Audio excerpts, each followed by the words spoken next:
ഏവർക്കും സ്വാഗതം, വണക്കം, വെൽക്കം, നമസ്കാരം. സാധാരണ ക്രിസ്ത്യാനികളുടെ ഇടയിൽ ഒന്ന് മിണ്ടാൻ പോലും ആളുകൾ കൂട്ടാക്കാത്തൊരു വിഷയത്തെ പറ്റിയാണ് ഈ വീഡിയോയിൽ കൂടെ ചില ചിന്തകൾ നിങ്ങളുമായി പങ്കിടുവാൻ ഞാൻ താല്പര്യപ്പെടുന്നു. ചിന്തകൾക്ക് ഒരു ശീർഷകം കൊടുക്കണമെങ്കിൽ ഒരുപക്ഷെ നമുക്ക് ഇങ്ങനെ ആകാം: ദേവാലയവും അശുദ്ധിയും. ദേവാലയവും അശുദ്ധിയും. നമ്മുടെ ചിന്തയിൽ നാം ദേവാലയത്തെ ശുദ്ധിയുടെ കേന്ദ്രമായിട്ടാണ് അറിയുന്നത്. വിശുദ്ധി എവിടെയെങ്കിലും അനുഭവിക്കണമെങ്കിൽ ദേവാലയത്തിൽ പോയാൽ മതി, പള്ളിയിൽ പോയാൽ മതി. പള്ളിയാണ് എല്ലാ വിശുദ്ധിയുടെയും കേന്ദ്രബിന്ദു. അവിടെ നിന്നാണ് വിശുദ്ധിയുടെ സൂര്യൻ ഉദിച്ച് മനുഷ്യജീവിതത്തിൻ്റെ വിവിധ മുഖങ്ങളിൽ പതിക്കുന്നത് എന്ന ഒരു ധാരണയാണ് പൊതുവെ നിലനിൽക്കുന്നത്. എന്നാൽ നാം സുവിശേഷങ്ങൾ വായിക്കുമ്പോൾ, പ്രത്യേകിച്ച് മർക്കോസിൻ്റെ സുവിശേഷം വായിക്കുമ്പോൾ, ഇതിൽ നിന്ന് വളരെ വ്യത്യസ്തമായ ഒരു ബോധവൽക്കരണമാണ് നമുക്ക് സംഭവിക്കുന്നത്. യേശുവിൻ്റെ അനുഭവത്തിൽ, യേശുവിൻ്റെ കാഴ്ചപ്പാടിൽ ആരാധനാലയം, ദേവാലയം എന്നൊക്കെ പറയുന്നത് വിശുദ്ധിയുടെ കേന്ദ്രബിന്ദുവല്ല, വിശുദ്ധിയുടെ നടുമുറ്റമല്ല, അത് അശുദ്ധിയുടെ ഗുഹയാണ്, ആകാൻ സാധ്യതയുണ്ട്. അത് നാം തിരിച്ചറിയാത്തത് കൊണ്ട് അങ്ങനെ ആകുന്നില്ല എന്ന് ധരിക്കുവാൻ സാധ്യമല്ല, അങ്ങനെ ആയിപ്പോകരുത് എന്ന വ്യക്തമായ ധാരണയുണ്ട് എന്നത് വിശ്വാസികളിൽ എത്ര പേർ ധരിച്ചിട്ടുണ്ട് എന്ന് എനിക്കറിഞ്ഞുകൂടാ. ഞാനീ പറയാൻ പോകുന്ന കാര്യങ്ങൾ നിങ്ങൾ മുൻവിധിയില്ലാതെ സത്യത്തെ തിരിച്ചറിയുവാനുള്ള സന്മനസ്സോടെ സമീപിക്കുമെങ്കിൽ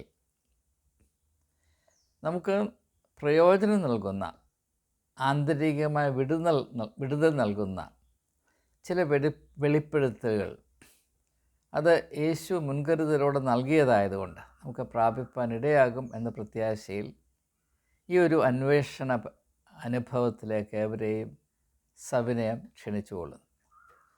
പ്രധാനമായും മർക്കോസിൻ്റെ സുവിശേഷത്തിൽ രേഖപ്പെടുത്തിയിട്ടുള്ള 2 സംഭവങ്ങളെ ആസ്പദമാക്കിയാണ് ഞാൻ ചിന്തിക്കുവാൻ താല്പര്യപ്പെടുന്നത്. ഒന്ന് മർക്കോസിൻ്റെ സുവിശേഷം 1-ാം അധ്യായത്തിലും 2 മർക്കോസിൻ്റെ സുവിശേഷം 11-ാം അധ്യായത്തിലും. മർക്കോസിൻ്റെ സുവിശേഷം 1-ാം അധ്യായം, മർക്കോസിൻ്റെ സുവിശേഷം 11-ാം അധ്യായം. ഇത് രണ്ടും 2 ദേവാലയങ്ങളുടെ പശ്ചാത്തലത്തിൽ സംഭവിച്ച കാര്യങ്ങളാണ്. മർക്കോസിൻ്റെ സുവിശേഷം 1-ാം അധ്യായത്തിൻ്റെ 21 മുതൽ 26 വരെയുള്ള വാക്യങ്ങളിൽ യേശു കഫർന്നഹൂമിൽ, ഇംഗ്ലീഷിൽ കപ്പേർണിയം എന്ന് പറയും, അവിടെയുള്ള ഒരു പള്ളിയിൽ യഹൂദന്മാരുടെ ശബത്തിൽ ആരാധനയ്ക്ക് ചെല്ലുമ്പോൾ അവിടെ അശുദ്ധാത്മാവ് ബാധിച്ച ഒരു മനുഷ്യനുണ്ടായിരുന്നു.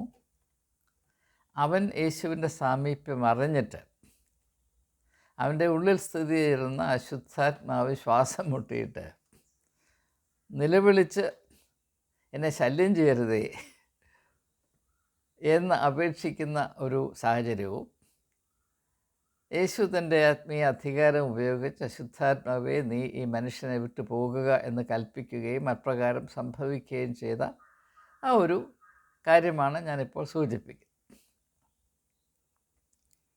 ഇവിടെ നാം പ്രത്യേകമായി ശ്രദ്ധിക്കേണ്ടത്, അശുദ്ധാത്മാവ് ബാധിച്ച ഒരു വ്യക്തി, അവൻ ആരായിരുന്നു? അവൻ വിശ്വാസിയായിരുന്നു. അവൻ ആരായിരുന്നു? മുറയ്ക്ക് ആരാധിക്കുന്നവനായിരുന്നു. അവൻ ആരായിരുന്നു? ആ ഒരു സഭയുടെ വളരെ കൃത്യമായി ആരാധനാ ജീവിതത്തിൽ പങ്കെടുക്കുന്ന ഒരു വ്യക്തിയായിരുന്നു. അവൻ നല്ലവനായിരുന്നു.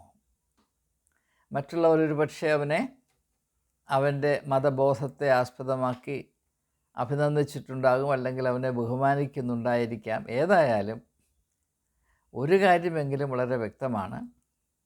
അങ്ങനെ ഒരു വ്യക്തി അശുദ്ധാത്മാവ് ബാധിച്ചവനായി അവരുടെ മധ്യത്തിൽ ഉണ്ട് എന്നുപോലും തിരിച്ചറിയുവാനുള്ള ആത്മീകമായ വിവേചന ബുദ്ധി, ഡിസേൺമെൻറ്റ്, അവെയർനെസ് വളരെ കാര്യക്ഷമമായി ആരാധന നടത്തിക്കൊണ്ടിരുന്ന വിശ്വാസ സമൂഹത്തിലുണ്ടായിരുന്ന ആർക്കും തന്നെ ഉണ്ടായിരുന്നില്ല എന്നത് പ്രത്യേകമായി നാം ശ്രദ്ധിക്കേണ്ട, പരിഗണിക്കേണ്ട കാര്യം തന്നെയാണ്.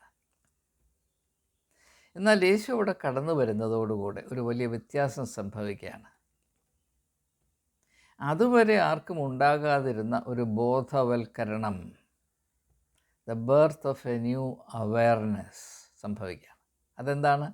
നമ്മുടെ ഇടയിൽ അശുദ്ധിയുണ്ട്. അത് മറ്റെങ്ങുമല്ല, വ്യക്തിയുടെ ഉള്ളിലാണ്. എൻ്റെ ചിന്തയിൽ എനിക്ക് മനസ്സിലാകുന്നിടത്തോളം കാര്യം പറയുമ്പോൾ വളരെയധികം പ്രാധാന്യമായി നാം ശ്രദ്ധിക്കേണ്ട കാര്യം, അവിടെ അങ്ങനെ ഒരു വ്യക്തി ഉണ്ടായിരുന്നു എന്നതല്ല, പിന്നെയോ അങ്ങനെയുള്ള അവസ്ഥയിൽ സഹവിശ്വാസി ആയിരുന്നിട്ടും അത് തിരിച്ചറിയുവാൻ അവിടെ ഉണ്ടായിരുന്ന ആളുകൾക്ക് മാസങ്ങളോളവും ഒരുപക്ഷെ വർഷങ്ങളോളവും ചിലപ്പോൾ ദശകങ്ങളോളം എന്തുകൊണ്ട് കഴിഞ്ഞില്ല. അത് വളരെ കാര്യക്ഷമമായി നാം ചിന്തിക്കേണ്ട വിഷയം തന്നെയാണ്. പ്രിയമുള്ളവരെ, നാം ഒരു യാഥാർത്ഥ്യം തിരിച്ചറിയുന്നത് വ്യത്യാസത്തിൽ കൂടെയാണ്. ഇപ്പോൾ എല്ലാവരും രണ്ട് കാലിൽ നടക്കുമ്പോൾ അവിടെ മധ്യത്തിലേക്ക് ഒറ്റക്കാലിൽ ഞൊണ്ടി ഒരുത്തൻ കയറി വന്നാൽ ആ വ്യത്യാസം പെട്ടെന്ന് മനസ്സിലാകും. എന്നിട്ട് എല്ലാവരും രണ്ട് കാലിൽ നടക്കുന്നു, ഇതാ വേറൊരുത്തരും കൂടെ രണ്ട് കാലിൽ നടന്നു വരുന്നു, അതാരും ശ്രദ്ധിക്കാറില്ല. അല്ലെങ്കിൽ എല്ലാവരും രണ്ട് കാലിന്മേൽ നടക്കുമ്പോൾ ഒരുത്തൻ രണ്ട് കൈയിൽ നടന്നു വരുന്നു, അതും സാധ്യമാണ്. ഞാൻ ചെറുപ്പത്തിൽ അങ്ങനെ നടക്കാൻ ശ്രമിച്ചിട്ടുണ്ട്, 3-4 സ്റ്റെപ്പ് വരെ നടക്കാൻ സാധിച്ചിട്ടുമുണ്ട്. അങ്ങനെ നടക്കുമ്പോൾ ആളുകൾ ശ്രദ്ധിക്കും, അയ്യോ ഇവൻ നടക്കുന്നത് കണ്ടു എന്ന് പറയും. അതേസമയം ഞാൻ എത്ര ഭവ്യതയോടെ, എത്ര അച്ചടക്കത്തോടെ, എത്ര നല്ലവനായിട്ട് രണ്ട് കാലം നടന്നാലും ആരും എന്നെ ശ്രദ്ധിക്കുകയില്ല. അപ്പോൾ ശ്രദ്ധ അല്ലെങ്കിൽ ബോധം ഉദിക്കുന്നത് ഒരു വ്യത്യാസം അനുഭവിക്കുന്നതിൽ കൂടെയാണ്. അതുകൊണ്ട് തന്നെ ഞാൻ മനസ്സിലാക്കുന്നത്, ഇപ്രകാരം അശുദ്ധാത്മാവ് ബാധിച്ച ഒരു വ്യക്തി, ബാധിക്കുക എന്ന് പറഞ്ഞാൽ നടത്തി ഭരിക്കുക എന്നർത്ഥമാണ്, under the complete control of the unclean spirit. അങ്ങനെയൊരു വ്യക്തി തങ്ങളുടെ മധ്യത്തിലുണ്ട് എന്ന് ആ സഭയിലുള്ള ആളുകൾക്ക് തിരിച്ചറിയാൻ കഴിയാതെ പോയത് അവരും ഏതാണ്ട് അതേ അവസ്ഥയിൽ തന്നെ ആയിരുന്നു എന്നതുകൊണ്ടാണ്. അതിൻ്റെ തെളിവെന്താണ്? നല്ല തികച്ചും നമുക്ക് സ്വീകാര്യമായ തെളിവുണ്ട്. അത് ആ സംഭവത്തിൽ തന്നെയുണ്ട്. വിശുദ്ധനായവൻ കടന്നു വന്നപ്പോൾ അശുദ്ധാത്മാവിന് ശ്വാസം മുട്ടി. അവൻ അലറി നിലവിളിച്ചു തുടങ്ങി, അവൻ അപേക്ഷിച്ചു തുടങ്ങി, എന്നെ ശല്യം ചെയ്യരുതേ. അങ്ങനെ യാതൊരു വിമിഷ്ടവും ഈ വ്യക്തി അല്ലെങ്കിൽ അവനിൽ വസിച്ചിരുന്ന, അവനെ അടിമയാക്കിയിരുന്ന അശുദ്ധാത്മാവ് ആ നിമിഷം വരെയും, അതായത് യേശു കടന്നു വരുന്നത് വരെയും അനുഭവിച്ചില്ല എന്നതൊരു വസ്തുതയാണ്. അതുകൊണ്ടാണ് ഞാൻ പറയുന്നത്, അങ്ങനെ അശുദ്ധാത്മാവ് അടക്കി ഭരിക്കുന്നൊരു വ്യക്തിക്ക് അല്പം പോലും വിമിഷ്ടമില്ലാതെ ഇരുന്ന് മുറ അനുസരിച്ച് ആരാധന നടത്തി ഭവനത്തിലേക്ക് തിരിച്ചു പോകത്തക്കവണ്ണമുള്ള ഒരു നല്ല സംവിധാനമാണ് ആരാധനാലയം എന്ന ഒരു വെളിപ്പെടുത്തൽ ഇവിടെ ഉണ്ട് എന്ന് എത്ര പേർ തിരിച്ചറിയുന്നു എന്ന് അറിയില്ല. ആരാധനാലയത്തിൽ അശുദ്ധിയുണ്ട് എന്നത് നാം തിരിച്ചറിയണം. ഇതിനോടനുബന്ധിച്ച് മറ്റൊരു സംഭവം, അതും മർക്കോസിൻ്റെ സുവിശേഷത്തിലാണ്. ഞാൻ സൂചിപ്പിച്ചു കഴിഞ്ഞു. 11-ാം അധ്യായത്തിൽ 15 മുതൽ 17 വരെയുള്ള വാക്യങ്ങളിൽ യേശു യെരുശലേം ദേവാലയം, ഇത് കഫർന്നഹൂമിലുള്ള ഒരു ചെറിയ പള്ളിയിലാണ് ആദ്യത്തെ സംഭവം നടക്കുന്നത്. നമുക്കറിയാം, യഹൂദന്മാർക്ക് 2 തരത്തിലുള്ള ആരാധനാലയങ്ങളുണ്ടായിരുന്നു. ഒന്നിന് പള്ളിയെന്നും മറ്റേതിന് ദേവാലയമെന്നും പറയും.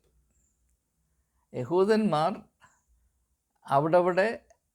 അവിടെ ശബത്ത് നാളിൽ ആരാധിക്കുവാൻ ഉപയോഗിച്ചിരുന്ന സജ്ജീകരണത്തിൻ്റെ പേര് പള്ളി എന്നാണ്. സിനഗോഗ് എന്ന വാക്ക്, സിനഗോഗ്. എന്നാൽ അവൻ്റെ അഭിമാനമായി ശലോമൻ രാജാവ് രാജകീയമായ പ്രൗഢിയോട് നിർമ്മിച്ചു കൊടുത്ത ദൈവത്തിൻ്റെ വാസസ്ഥാനമെന്ന് യഹൂദൻ അമ്പയെ തെറ്റിദ്ധരിച്ച, കാരണം നല്ല നല്ല കെട്ടിടമാകുമ്പോൾ ദൈവം അവിടെ സന്തോഷമായിട്ട് വസിക്കുമെന്ന വളരെ ബാലിശമായ ചിന്തകൾക്ക് അപ്പുറത്ത് കിടക്കാൻ ഇന്നും നമുക്ക് കഴിഞ്ഞിട്ടില്ല. അപ്പോൾ ആ ഒരു യെരുശലേം ദേവാലയത്തിലാണ് ദൈവം വസിക്കുന്നത്. അതുകൊണ്ടാണ് ദേവാലയം, ദൈവത്തിൻ്റെ വീട് എന്ന് പറയും. അപ്പോൾ ആദ്യത്തെ സംഭവം ഒരു സിനഗോഗിലാണെങ്കിൽ രണ്ടാമത്തെ സംഭവം യെരുശലേം ദേവാലയത്തിലാണ്. The temple of God in the city of God. അതാണ് പ്രത്യേകത. അവിടെ വലിയ വ്യത്യാസമുണ്ടോ? അവിടെ പട പേടിച്ച് പന്തളത്ത് പോയപ്പം അവിടെ പന്തളം കൊടുത്ത് പടയാണെന്നോ അങ്ങനെ ഒരു തീയിൽ ചീനിച്ചട്ടിയിൽ നിന്ന് തീയിലേക്ക്, from the frying pan into the fire എന്ന് പറയുന്നത് പോലെ, നമ്മൾ ഈ പള്ളിയിൽ നിന്ന് യെരുശലേം ദേവാലയത്തിൽ ചെല്ലുമ്പോൾ അവിടെ ഇതിൻ്റെ 10 മടങ്ങാണ്. അവിടെ ആലയം ഒരു ചന്തയായിപ്പോയി. അപ്പം ദേവാലയത്തെ ശുദ്ധീകരിക്കുന്ന യേശു, അവിടെയും ഞാൻ മുൻപ് അവതരിപ്പിച്ച ആശയം പ്രസക്തമാണ്. യേശു അവിടെ കടന്നു വരുന്നത് വരെ ആരാധന സ്ഥലം ഒരു ചന്തയായിത്തീരുന്നതിൽ എന്തെങ്കിലും അപാകതയോ ആത്മീയമായ പ്രശ്നമോ ഉണ്ട് എന്ന് ഒരു യഹൂദനും തിരിച്ചറിഞ്ഞില്ല. മാത്രവുമല്ല, അങ്ങനെ സമർത്ഥമായ ചന്ത നടത്തി ദേവാലയത്തിൻ്റെ സന്ധിപ്പിന് എന്ന് പറഞ്ഞ് ഗണ്യമായ ലാഭമുണ്ടാക്കുന്നത് ദൈവികമായ ഒരു കടമയാണ്, അല്ലെങ്കിൽ അത് പരിശുദ്ധാത്മാവിൻ്റെ നിയോഗത്തിൽ നടത്തുന്ന ഒരു അനുഗ്രഹിക്കപ്പെട്ട ശുശ്രൂഷയാണ് എന്ന് വരെ നമ്മൾ കടത്തി പറഞ്ഞു കളയും. നമ്മുടെ എല്ലാ സഭകളിലും, ഞാൻ വ്യക്തിപരമായ അറിവുകൊണ്ട് പറയുകയാണ്, ഏറ്റവും കൂടുതൽ വിലമതിക്കപ്പെടുന്ന ബഹുമാനിക്കപ്പെടുന്ന അച്ഛന്മാരാരാണ്? സഭയ്ക്ക് ഏറ്റവും കൂടുതൽ വരുമാനമുണ്ടാക്കുന്നവരാണ്. നിങ്ങൾ യൂട്യൂബിൽ ഒന്ന് അന്വേഷിച്ചാൽ കാണാൻ കഴിയും. കേരളത്തിലെ ഒരു പള്ളിയിൽ ഒരച്ഛൻ യേശുവിൻ്റെ പടം ലേലം വിൽക്കുന്ന ആ ഒരു സുദീർഘമായ വീഡിയോ നിങ്ങൾക്ക് കാണാൻ കഴിയും. കൂടിപ്പോയാൽ 150 അല്ലെങ്കിൽ 200 രൂപ വിലമതിക്കാവുന്ന ഒരു പടം, യേശുവിൻ്റെ പടം. യേശുവിൻ്റെ മുഖം എന്താണെന്നോ, നിറം എന്താണെന്നോ, രൂപം എന്താണെന്നോ, പൊക്കം എന്താണെന്നോ ഒന്നും ആർക്കും അറിയില്ല. ഇതൊരു ഊഹാപോഹങ്ങൾ, കലാകാരന്മാരുടെ വിഭാവനകൾ മാത്രമാണ്. അപ്പം അങ്ങനെയുള്ളൊരു പടം ലേലം വിളിച്ച് മനുഷ്യൻ്റെ പുങ്കത്തരത്വത്തെ ഒന്ന് ചൂഷണം ചെയ്ത് ഒരു പുരോഹിതൻ 1,50,000 രൂപ ഉണ്ടാക്കിയപ്പോൾ അവൻ്റെ അഭിമാനം ഒന്ന് കാണണമായിരുന്നു. അങ്ങനെ ഒരു ഉദാഹരണമല്ല, ഒരു 1000 ഉദാഹരണങ്ങളല്ല, ഇത് മാത്രമാണ് നടക്കുന്നത്. ഇത് തന്നെ യെരുശലേം ദേവാലയത്തിലും സംഭവിച്ചു. അതുകൊണ്ട് യേശു പറയുന്നു, നിങ്ങൾ ഇതൊരു കള്ളന്മാരുടെ ഗുഹയാക്കി മാറ്റി. ഇത് വളരെ ശ്രദ്ധേയമായ, ആർക്കും ഒരു കാലത്തും തെറ്റിദ്ധരിക്കുവാൻ അല്ല മനസ്സിലാകുന്നില്ല എന്ന് പറയുവാൻ സാധ്യതയില്ലാത്തൊരു പ്രസ്താവനയാണ്. എൻ്റെ പിതാവിൻ്റെ ആലയം നിങ്ങൾ കള്ളന്മാരുടെ ഗുഹയാക്കി മാറ്റി. അപ്പോൾ ഈ 2 സംഭവങ്ങളും നമ്മെ വിളിച്ചറിയിക്കുന്നൊരു യാഥാർത്ഥ്യം, എല്ലാ ദേവാലയങ്ങളിലും അശുദ്ധിയുണ്ട്. രണ്ടാമത്, ദേവാലയങ്ങളിൽ കുവിഞ്ഞുകൂടിക്കൊണ്ടിരിക്കുന്ന അശുദ്ധി തിരിച്ചറിയുവാനുള്ള ആത്മീയമായ വിവേചന ബുദ്ധി, വിവേകം, തിരിച്ചറിയാനുള്ള കഴിവ് ഇല്ലാത്തവരാണ് വിശ്വാസികൾ. കാരണം ചെറുപ്പം മുതൽ ഇത് മാത്രം കണ്ട് അതിനോട് ഇടപഴകി അത് തന്നെയാണ് ദൈവികമെന്ന് നിരുപാധികമായി വിശ്വസിച്ച് അതിനോട് ചേർന്ന് നിന്ന് പ്രവർത്തിച്ചു പോകുന്ന ആളുകൾക്ക് അതിലെന്തെങ്കിലും അപാകതയുണ്ട് എന്ന് തിരിച്ചറിയുവാൻ യാതൊരു വിധത്തിലും സാധ്യമല്ല എന്നത് തന്നെയാണ്. അതുകൊണ്ട് പ്രിയമുള്ളവരെ, നാം മനസ്സിലാക്കേണ്ടത്, നാം വളരെയധികം വില കൽപ്പിച്ച് അനുവർത്തിച്ചു കൊണ്ടിരിക്കുന്ന ഈ മതപരമായ പ്രക്രിയ, അതിൻ്റെ ആകപ്പാടെയുള്ള വില, അതിൻ്റെ ആകപ്പാടെയുള്ള മേന്മ, ആത്മീയമായ എന്തെങ്കിലും വില ഉണ്ടെങ്കിൽ അത് നമ്മുടെ താരിപ്പ് മാത്രമാണ്, ഹാബിറ്റ്. അതുകൊണ്ട് ഞാൻ അതാണ് പറയുന്നത്, സംഘടിത മതം നിലനിൽക്കുന്നത് ഈ താരിപ്പ് അല്ലെങ്കിൽ ഹാബിറ്റ് എന്നതുകൊണ്ട് മാത്രമാണ്. ഞാൻ ഒരിക്കൽ മറ്റൊരു രാജ്യത്തെ കൺവെൻഷൻ പ്രസംഗിക്കാൻ പോയപ്പോൾ ഒരു അല്പം എരിവുള്ള, അതായത് സഭ കമ്പമുള്ള ഒരു വ്യക്തി എന്നോട് പറഞ്ഞു, ഞായറാഴ്ച രാവിലെ ആകുമ്പോൾ എൻ്റെ ഉള്ളംകാൽ നല്ലതായിട്ട് ചൊറിയും. എന്താണെന്ന് ചോദിച്ചാൽ പള്ളിയിൽ പോയി കുർബാന കൊള്ളണം. അങ്ങനെ പള്ളിയിൽ പോയി കുർബാന കൊണ്ടെങ്കിലേ എൻ്റെ ഉള്ളംകാലിലെ ചൊറിച്ചിൽ നിൽക്കത്തുള്ളൂ. അത് പുള്ളിയുടെ ആത്മീയമായ തീക്ഷ്ണതയെപ്പറ്റി അദ്ദേഹത്തിൻ്റെ ഭാഷയിൽ എന്നോട് പറഞ്ഞതാണ്. അപ്പോഴെനിക്ക് മനസ്സിലായി, ഇത് താരിപ്പിൻ്റെ മാത്രം പ്രശ്നമാണ്. അദ്ദേഹത്തിൻ്റെ ഉള്ളംകാലിലെ ചൊറിച്ചിൽ മാർഗോ സോപ്പോ അല്ലെങ്കിൽ ചന്ദ്രിക സോപ്പോ ഇട്ട് കഴുകിയാൽ പോകത്തില്ല. കാരണം ആ ചൊറിച്ചിൽ വാസ്തവത്തിൽ ഉള്ളംകാലിലല്ല, അകത്ത് എവിടെയോ ഇരുന്ന് ചൊറിയുകയാണ്. അപ്പോൾ ഇത് നാം മനസ്സിലാക്കേണ്ട ഒരു അവസ്ഥ തന്നെയാണ്. അപ്പോൾ നാം ഉൾപ്പെട്ടിരിക്കുന്ന സഭയ്ക്കുള്ളിൽ എന്തെല്ലാം അഴുക്ക് കുമിഞ്ഞുകൂടിയാലും അത് അഴുക്കാണ്, മാലിന്യമാണ് എന്ന് ഒന്ന് സമ്മതിക്കുവാൻ നാം ആരും കൂട്ടാക്കുകയില്ല. അങ്ങനെ സമ്മതിക്കുന്നവൻ സഭയുടെ ശത്രുവാണ് എന്ന് മുദ്രകുത്തപ്പെടും. സഭയുടെ പ്രശ്നങ്ങൾ വരുമ്പോൾ അവിടെ നീതിബോധമോ സത്യസന്ധതയോ അനുകമ്പയോ സഹാനുഭൂതിയോ കാണിച്ചുവെങ്കിൽ സഭയുടെ ശത്രുവാണ് എന്ന ആ ഒരു നെറ്റിപ്പട്ടം ഒട്ടിച്ചുകൊണ്ട് അവസാനം വരെയും കഴിയേണ്ടി വരും. ഈ ഒരു യാഥാർത്ഥ്യത്തെ മുന്നമേ സൂചിപ്പിക്കുന്ന 2 സംഭവങ്ങളാണ് ഞാനിവിടെ ഉദ്ധരിച്ചത്. ഇത് സംബന്ധമായ ഒരു കാര്യം കൂടെ പറഞ്ഞ് ഞാൻ എൻ്റെ ചിന്ത അവസാനിപ്പിക്കും. കഫർന്നഹൂമിലെ പള്ളിയാണെങ്കിലും യെരുശലേമിലെ മഹാദേവാലയമാണെങ്കിലും ഇതിൻ്റെ അടിസ്ഥാനപരമായ അവസ്ഥ അശുദ്ധി തന്നെയാണ്. പള്ളിയുടെ സൈസോ എത്രയൊക്കെ മാറിയാലും, വലുതായാലും ചെറുതായാലും, എന്തെല്ലാം മഹത്തേറിയ മെറ്റീരിയൽ കൊണ്ടുണ്ടാക്കിയതാണെങ്കിലും, ആരത് വന്ന് പ്രതിഷ്ഠ ചെയ്താലും അടിസ്ഥാന അവസ്ഥ അശുദ്ധി തന്നെയാണ് എന്ന് മനസ്സിലാക്കുക. ഇതാണ് ഇന്നത്തെ സത്യം. നാം മനുഷ്യ ചരിത്രം പഠിക്കുമ്പോൾ മനുഷ്യൻ്റെ സ്വാഭാവികമായ അവസ്ഥ, നൈസർഗികമായ അവസ്ഥ അശുദ്ധി തന്നെയാണ്. പക്ഷെ ഇതിനെപ്പറ്റി 2 വ്യത്യസ്തമായ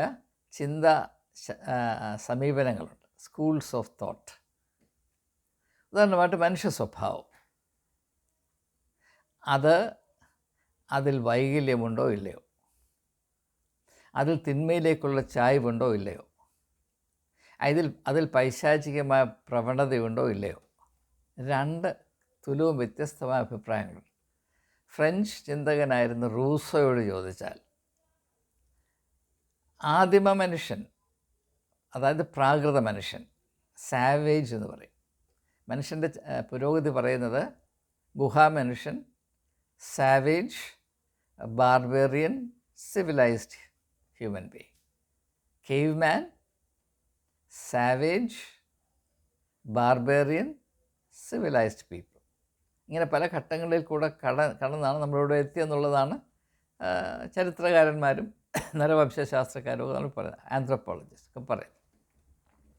അപ്പോൾ റൂസോ പറയും, ആദിമ മനുഷ്യൻ അവനൊരു വളരെ നല്ലവനായ ഒരു കാട്ടാളനായിരുന്നു, നോബിൾ സാവേജ്, മാന്യനായ കാട്ടാളനായിരുന്നു.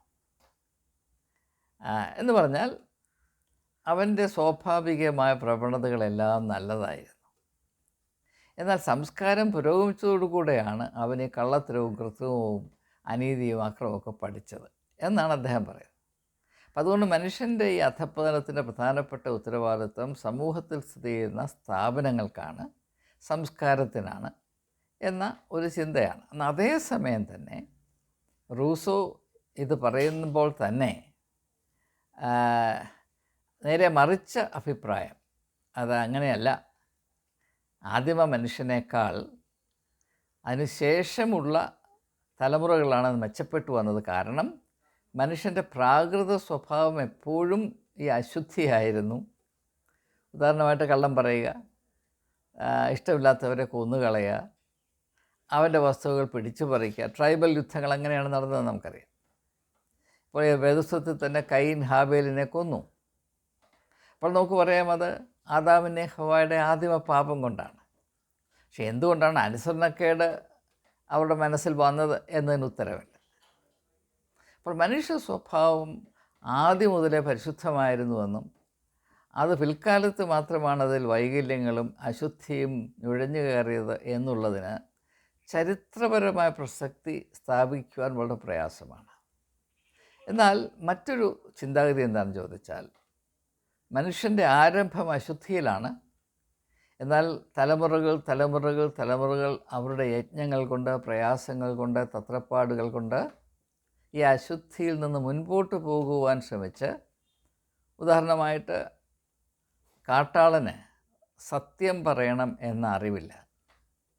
അവനെ സംബന്ധിച്ചിടത്തോളം അവനായിരിക്കുന്ന സാഹചര്യത്തിൽ എപ്രകാരം അവന് നേട്ടം സഹായിക്കാം, അതിന് തക്കതായ കാര്യമേ അവൻ പറയത്തുള്ളൂ. അപ്പോൾ സത്യവും അസത്യവും തമ്മിലുള്ള വ്യത്യാസം അവൻ അറിഞ്ഞുകൂടാ. അതിൻ്റെ ഒരു ധ്വനി ഉൽപ്പത്തി പുസ്തകത്തിലുണ്ട്. ഏദൻ തോട്ടത്തിലെ ഒരു വൃക്ഷമുണ്ട്, അതിൻ്റെ ഫലമാണ് നന്മ തിന്മകളെ തിരിച്ചറിയുന്നത്. അപ്പോൾ അത് തിന്നുന്നതിന് മുൻപ് നന്മയും തിന്മയും മനുഷ്യനെ തിരിച്ചറിയാൻ വയ്യ എന്നൊരവസ്ഥയിലായിരുന്നു. അതേറ്റവും അഭികാമ്യമായ അവസ്ഥയായിരുന്നുവോ അതോ അതിനെ അതിജീവിക്കേണ്ട അവസ്ഥയായിരുന്നു എന്നതിലാണ് അഭിപ്രായ വ്യത്യാസമുള്ളത്. ഏതായാലും ഒരു കാര്യം വ്യക്തമാണ്. ഇപ്പം നമ്മുടെ തന്നെ ചെറുപ്പകാലം ഒന്ന് ആലോചിച്ച് നോക്കുക. വ്യക്തിപരമായി നോക്കുമ്പോൾ നമ്മുടെ ചെറുപ്പത്തിൽ അഴുക്കിൽ ചവിട്ടി നടക്കുക, അല്ലെങ്കിൽ അഴുക്കായ സ്ഥലത്ത് പോയി കളിക്കുക, വേണ്ട പല്ല് തേക്കാനായി നമ്മളേവരും കാണിച്ചിട്ടുള്ള വൈമനസ്യം എനിക്ക് പറയാൻ യാതൊരു മടിയുമില്ല. എനിക്ക് ജീവിതത്തിൽ ആകെപ്പാടെ അടി കൊണ്ടത് എൻ്റെ അമ്മ എന്നെ ആകെപ്പാടെ ഒരിക്കലേ അടിച്ചിട്ടുള്ളൂ, ഒരിക്കൽ മാത്രം. സ്നേഹനിധിയായ എൻ്റെ അമ്മ, അത് ഞാനൊരു ദിവസം പല്ല് തേക്കാൻ വിസമ്മതിച്ചിട്ടാണ്. പല്ല് തേച്ചാൽ എനിക്ക് എന്തെങ്കിലും നഷ്ടം വരുമോ? പക്ഷേ അത് സ്വാഭാവികമല്ല. എല്ലാ ദിവസവും എഴുന്നേൽക്കുമ്പോൾ മറ്റെല്ലാം ചെയ്യുന്നതിന് മുൻപ് പല്ല് തേക്കണം എന്നത് നാം നമ്മുടെ പ്രാകൃത സ്വഭാവത്തിൽ ഉൾക്കൊണ്ട് ആരംഭിച്ച ഒരറിവല്ല, അത് നാം നമ്മുടെ പരിശീലനത്തിൽ കൂടെ പ്രാപിച്ചതാണ്. അതുകൊണ്ട് തന്നെ അശുദ്ധിയിൽ നിന്ന് വിശുദ്ധിയിലേക്കുള്ള ഒരു പ്രയാണമാണ് മനുഷ്യജീവിതം ആയിരിക്കണം. അപ്പോൾ ചെറുപ്പത്തിൽ പല്ല് തേക്കാനുണ്ടായിരുന്ന എൻ്റെ വൈമനസ്യം അത് ഞാൻ ഇന്ന് വരെ കാത്തു സൂക്ഷിച്ചാലോ? പല്ല് തേക്കാതിരിക്കുന്നതാണ് എൻ്റെ പാരമ്പര്യം എന്ന് ഞാൻ പറഞ്ഞാലോ? അപ്പോൾ ആ ഒരു യാഥാർത്ഥ്യം, അതായത് മനുഷ്യജീവിതം പ്രാകൃതമായ സ്വഭാവത്തിൽ നിന്ന് കുറച്ചുകൂടെ മെച്ചമായ മേൽത്തരമായ അവസ്ഥയിലേക്കുള്ള നിരന്തരമായ പുരോഗമനമായിരിക്കണം എന്ന തിരിച്ചറിവാണ് ആത്മീയതയുടെ കർമ്മശേഷി, പ്രവർത്തനത്തിൻ്റെ പ്രസരിപ്പ് എന്നതാണ് ഞാൻ മനസ്സിലാക്കുന്നത്. അപ്പോൾ കപ്പർന്നഹൂമിലെ യെരുശലേം യഹൂദന്മാരുടെ പള്ളിയാണെങ്കിലും യെരുശലേമിലെ യഹൂദന്മാരുടെ സ്വകാര്യ അഹങ്കാരമായ ആ വലിയ പള്ളിയാണെങ്കിലും അത് രണ്ടും പ്രാകൃത സ്വഭാവത്തിലാണ്. അല്ലെങ്കിൽ എൻ്റെ അനുഭവത്തിൽ കൂടെ പറഞ്ഞാൽ പല്ല് തേക്കാൻ മടിയുള്ള പള്ളികളാണ്. യേശു കടന്നു വരുമ്പോൾ മാത്രമേ പല്ല് തേക്കണം എന്ന ഒരു ബോധം ഉദിക്കുന്നുള്ളൂ എന്നത് തിരിച്ചറിയേണ്ട ആവശ്യമുണ്ട്. വേദപുസ്തകത്തിലെ അവസാനത്തെ പുസ്തകമായ വെളിപ്പാട് പുസ്തകത്തിൽ വരുമ്പോൾ അതിൻ്റെ 3-ാം അധ്യായത്തിൽ ലവുദോക്യ സഭയുടെ അവസ്ഥ എന്താണ്? യേശുവിന് അവിടെ പ്രവേശിക്കുവാൻ അവകാശമില്ല. എന്തുകൊണ്ടാണ്? അതിൻ്റെ ഉള്ള അശുദ്ധി നിറഞ്ഞിരിക്കുന്നത് കൊണ്ടാണ്. യാതൊരു സംശയവും വേണ്ട. എഫെസോസിലെ സഭയോട് പറയുന്നു, നിൻ്റെ ആദ്യ സ്നേഹം കൈവിട്ടുപോയി. എന്തുകൊണ്ടാണ്? അശുദ്ധി ഉള്ളിൽ കടന്നത് കൊണ്ടാണ്. സർദീസിലെ സഭയോട് പറയുന്നു, നിനക്ക് ജീവിച്ചിരിക്കുന്നു എന്ന് പേരുണ്ടെങ്കിലും നീ മൃതപ്രായനാണ്. You have the name of being alive but you are dead. കാരണം എന്താണ്? ഉള്ളിൽ മാലിന്യം നിറഞ്ഞത് കൊണ്ടാണ്. എല്ലാ സഭകളുടെയും അവസ്ഥ ഇതാണെന്ന് ദയവായി തിരിച്ചറിയുക. അതുകൊണ്ട് സഭയിൽ നടക്കുന്ന കാര്യങ്ങളെല്ലാം, സഭയുടെ നേതൃത്വം പറയുന്നതെല്ലാമാണ് ആത്യന്തികമായ വിശുദ്ധി. ഇപ്പോൾ കേരളത്തിൽ സിറിയൻ ഓർത്തഡോക്സും യാക്കോബക്കാരും തമ്മിലുള്ള ആ വലിയ സംഘർഷം, അത് അശുദ്ധിയുടെ മഹാകാവ്യമാണ് എന്നതിന് യാതൊരു സംശയമില്ല. ഞാൻ സാമാന്യ ബുദ്ധിയുള്ള പല ഓർത്തഡോക്സ് സഭയിലെ പുരോഹിതന്മാരോടും ഈ വിഷയം സംസാരിച്ചിട്ടുണ്ട്. ഈ അടുത്ത കാലം വരെയും ചെയ്തിട്ടുണ്ട്. അവരൊക്കെ ആകെ പറയുന്നത്, ഞങ്ങളെന്ത് ചെയ്യാനാണ്, ഞങ്ങൾക്ക് സുപ്രീം കോടതി ഒരു വിധി തന്നു, സഹോദരീ സഹോദരന്മാരുടെ 1000 ചില്ലുവാനും പള്ളികൾ പിടിച്ചെടുത്തു എന്ന് സുപ്രീം കോടതി ഞങ്ങളോട് പറഞ്ഞു. ഞങ്ങൾക്ക് ചെയ്യാതിരിക്കാൻ ഒക്കുമോ? എന്നാൽ അത് സുപ്രീം കോടതി പറഞ്ഞാൽ ഏത് കോടതി പറഞ്ഞാലും അത് യഥാർത്ഥത്തിൽ അനീതി തന്നെയാണ്. അന്യൻ്റെ മുതൽ പിടിച്ചു പറിക്കരുത്, അതിമോഹം കാണിക്കരുത്, നിൻ്റെ അയൽക്കാരനെ നിന്നെപ്പോലെ തന്നെ സ്നേഹിക്കണം എന്ന ആ ഒരു അച്ചടക്കത്തിന് ഘടകവിരുദ്ധമാണ് എന്ന് തിരിച്ചറിയുവാൻ ആത്മീയമായ സ്വാതന്ത്ര്യമോ ധൈര്യവും ഉള്ള ആളുകൾ നന്നേ കുറവാണ് പുരോഹിതന്മാരുടെ ഇടയിൽ. എന്നാൽ ഐമേനികളുടെ ഇടയിൽ, ഓർത്തഡോക്സ് സഭയിലെ തന്നെ ഐമേനികളുടെ ഇടയിൽ വളരെ അനേകം ആളുകൾക്ക് ആ ബോധമുണ്ട് എന്നത് ഞാൻ സന്തോഷത്തോടെ സമയത്ത് ഓർക്കുകയാണ്. അതുകൊണ്ടാണ് സഭയുടെ താല്പര്യത്തോട് കൂടുതൽ അടുക്കും തോറും ഉള്ളിൽ അശുദ്ധി വർദ്ധിച്ചു വരുന്നു എന്ന ഒരു സാധ്യത നാം എപ്പോഴും ഓർത്തിരിക്കണം. അത് നമ്മുടെ ഉള്ളിൽ ഈ മാലിന്യം കടക്കാതിരിക്കുന്നതിനും കുമിഞ്ഞുകൂടാതിരിക്കേണ്ടതിനും സഹായിക്കുമെന്നുകൊണ്ട് മാത്രമാണ് ഞാൻ പറയുന്നത്. ഏതായാലും സുവിശേഷങ്ങൾ അല്പം ശ്രദ്ധയോടെ വായിച്ചിട്ടുള്ള ഏവരും, മാത്രമല്ല ലോകത്തിലെ എല്ലാ മതങ്ങളും ആരാധനാ കേന്ദ്രങ്ങളെ കേന്ദ്രീകരിച്ച് ചിന്തിക്കുന്ന എല്ലാ പുരോഹിത വർഗവും ഈ അശുദ്ധിയിൽ തന്നെയാണ് നിലനിൽക്കുന്നത്. ഈ അശുദ്ധിയാണ് അവരുടെ ലാഭത്തിൻ്റെ മൂല കാരണമെന്നവർ വിശ്വസിക്കുന്നത്. ഈ അശുദ്ധിയുടെ പേരാണ് മാമോൻ സേവ എന്നുള്ളത്. അതുകൊണ്ടാണ് ഈശോ പറയുന്നത്, നിങ്ങൾക്ക് ദൈവത്തെയും മാമോനെയും ഒരുപോലെ സേവിപ്പാൻ സാധ്യമല്ല. കാരണം ആരാധനാലയങ്ങളുടെ ഏറ്റവും പ്രധാനപ്പെട്ട ബലഹീനത മാമോൻ സേവയാണ് എന്ന് യേശു തിരിച്ചറിഞ്ഞതുകൊണ്ട് തന്നെയാണ് വളരെ കൃത്യമായി സംശയത്തിന് മാർജിനില്ലാതെ അപ്രകാരം യേശു പ്രഖ്യാപിച്ചത് നമുക്കറിയാം. പക്ഷേ നാം ഏറ്റവും കൂടുതൽ സന്തോഷിക്കുന്നത് നമ്മുടെ സഭയ്ക്ക് പണം വർദ്ധിക്കുന്നതിലാണ്. അതിനുവേണ്ടി നാം ഉദാരമായ സംഭാവന ചെയ്യുന്നു, ത്യാഗബുദ്ധിയോടെ സംഭാവന ചെയ്യുന്നു. അതോടുകൂടെ നമ്മുടെ ആരാധനാലയങ്ങൾ കള്ളന്മാരുടെ ഗുഹയായി തീരുകയാണ് എന്നത് നാം അറിയുന്നില്ല. അവിടെ അശുദ്ധി വർദ്ധിക്കുന്നുവെന്ന് അറിയുന്നില്ല. അവിടെ ഇരിക്കുന്നവരുടെ ഉള്ളിലേക്ക് അശുദ്ധാത്മാവ് കുടികയറുന്നു എന്ന് നാം അറിയുന്നില്ല. ദേവാലയം ഒരു ചന്തയായി മാറുന്നു എന്നതിനെപ്പറ്റി നമുക്ക് ചിന്തയില്ല. ഇങ്ങനെയുള്ള കാര്യങ്ങളെപ്പറ്റി നമുക്ക് ബോധമുണ്ടാകേണ്ടതിന് വേണ്ടിയാണ് ഇപ്രകാരമുള്ള കാര്യങ്ങൾ വിശുദ്ധ വേദപുസ്തകം അല്ലെങ്കിൽ വിശുദ്ധ സുവിശേഷങ്ങൾ എന്നൊക്കെ നാം പറയുന്ന ഈ പുസ്തകങ്ങൾ രേഖപ്പെടുത്തിയിരിക്കും. അതുകൊണ്ട് ഞാൻ ഒരു കാര്യം വ്യക്തമായിട്ട് ഒന്നുകൂടെ സൂചിപ്പിക്കട്ടെ. അതായത് അശുദ്ധി എന്നാൽ എന്താണ്, അശുദ്ധി എന്നാൽ എന്താണ്, അല്ലെങ്കിൽ ശുദ്ധി എന്നാൽ എന്താണ്? അശുദ്ധി എന്ന് പറയുന്നത് നാം ഇപ്പോഴായിരിക്കുന്ന അവസ്ഥ അതിൽ തന്നെ അള്ളിപ്പിടിച്ച് കിടക്കണം എന്ന നിർബന്ധമാണ് അശുദ്ധി. ദയവായി മനസ്സിലാക്കുക. ഞാൻ ഇപ്പോഴായിരിക്കുന്ന അവസ്ഥ, എൻ്റെ താല്പര്യങ്ങൾ, എൻ്റെ സഭയുടെ താല്പര്യങ്ങൾ, മറ്റാരെയും വിഴുങ്ങി എൻ്റെ സഭയ്ക്ക് പള്ള വീർപ്പിക്കാൻ ഞാൻ എന്തും ചെയ്തു കൊടുക്കും, അതിന് ഞാൻ ന്യായീകരിക്കും, അതിനുവേണ്ടി രക്തം ചീന്തേണ്ടി വന്നാൽ ചെയ്യും, കുറുവടി എടുത്തോണ്ട് നടക്കണമെങ്കിൽ നടക്കും, കൊല വിളിക്കും, ഏത് മൂല്യങ്ങളെയും ഖണ്ഡിക്കുവാൻ ഞാൻ തയ്യാറാകും. ദൈവത്തെ ക്രൂശിൽ തറയ്ക്കാൻ എനിക്ക് മടിയുണ്ടാകുകയില്ല. അതാണ് അശുദ്ധി. നിലനിൽപ്പിൻ്റെ മാത്രം മതബോധം. അതിന് വർഗീയത എന്ന് പറയാം, അശുദ്ധി എന്ന് പറയാം. വിശുദ്ധി എന്താണ്? ഈ അവസ്ഥയിൽ നിന്ന് എല്ലാവരും ഈ അവസ്ഥയിലാണ് ആരംഭിക്കുന്നത്. കാരണം നാം ചെറുപ്പത്തിലേ ഓരോ സഭയുടെ അംശങ്ങളായി പോയതാണ്. ചെറുപ്പം മുതലേ ഈ കള്ളന്മാരുടെ ഗുഹയിൽ ജനിച്ച് വളർന്നവരാണ് നാം. അതുകൊണ്ട് ഇത് മാത്രമാണ് ആത്മീയത എന്ന് തെറ്റിദ്ധരിക്കുവാൻ ശപിക്കപ്പെട്ടവരാണ് നാം. എന്താണ് വിശുദ്ധി? ഈ അവസ്ഥയിൽ നിന്ന് മുൻപോട്ട് പോയി ഇതിൽ നിന്ന് തുലവും വ്യത്യസ്തമായ ഒരു അനുഭവത്തിലേക്ക്, ഒരവസ്ഥയിലേക്ക് പ്രവേശിക്കുവാൻ സാധ്യമാണ്, അതിൻ്റെ ആവശ്യമാണ് എന്ന് അറിയുന്നതിൽ കൂടെ.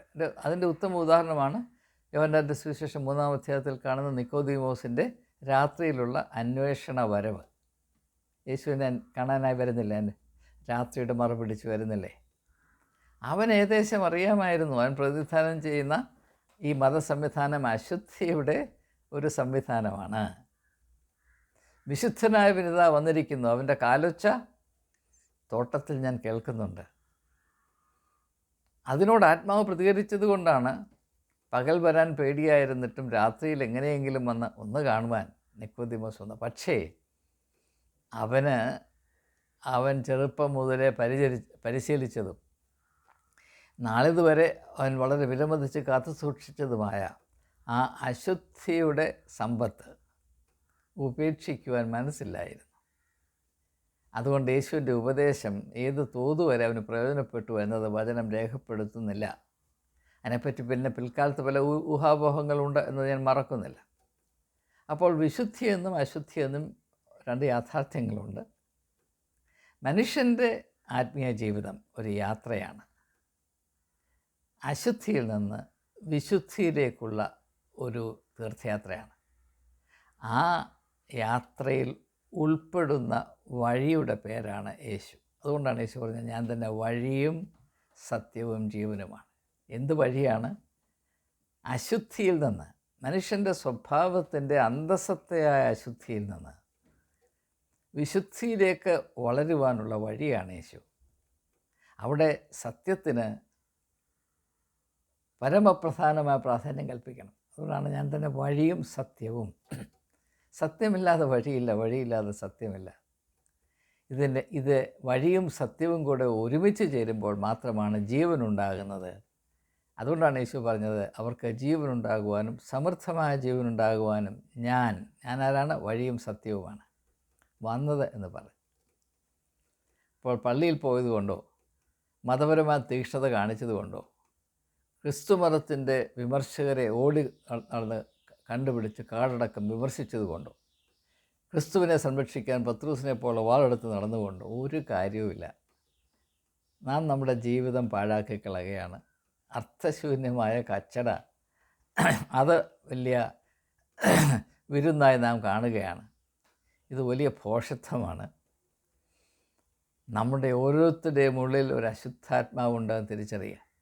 എന്താണ് ഈ അശുദ്ധാത്മാവ്? അശുദ്ധിയിൽ മാത്രം കഴിയുവാൻ താല്പര്യപ്പെടുന്ന ഒരാത്മാവ്. അതുകൊണ്ടാണ് എന്തെങ്കിലും ഒരു മാറ്റം വരാൻ ആവശ്യമുണ്ടെന്ന് പറയുമ്പോൾ ആളുകൾ വളരെ കോപത്തോടെ പ്രതികരിക്കും. നിലവിലിരിക്കുന്ന അവസ്ഥയെപ്പറ്റി വിമർശിക്കുമ്പോൾ, അതിലടങ്ങിയിരിക്കുന്ന മാലിന്യങ്ങളെ പരാമർശിക്കുമ്പോൾ പല ആളുകളും വളരെ കോപത്തോടെ പ്രതികരിക്കുന്നതിൻ്റെ കാര്യം ഉള്ളിൽ ഭരിക്കുന്നത് അശുദ്ധാത്മാവായതുകൊണ്ടാണ്. കാരണം ഈ അശുദ്ധാത്മാവിന് വസിക്കണമെങ്കിൽ അശുദ്ധി ഉണ്ടെങ്കിലേ പറ്റത്തുള്ളൂ. അശുദ്ധി കൈവിട്ടു പോയാൽ എൻ്റെ വീട് നഷ്ടപ്പെടുന്ന പ്രതീതിയാണ്.